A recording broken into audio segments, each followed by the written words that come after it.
Hi guys, in today's video I am showing you how to stabilize video in Capcut PC.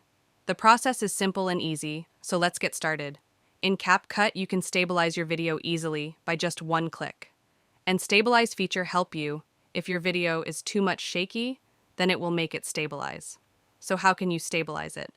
The process is import your video in Capcut by tapping on this import icon and dragged it to the timeline of Capcut.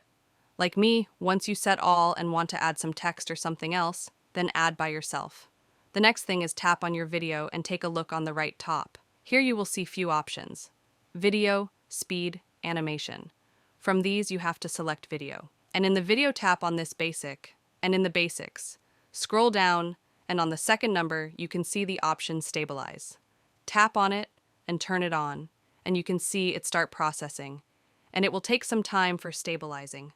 But if the length of your video is a bit longer, then it will take more time than mine, and always set the level to recommended. Because it's recommended by Capcut, if you change it, then maybe you will not get the exact result as you want.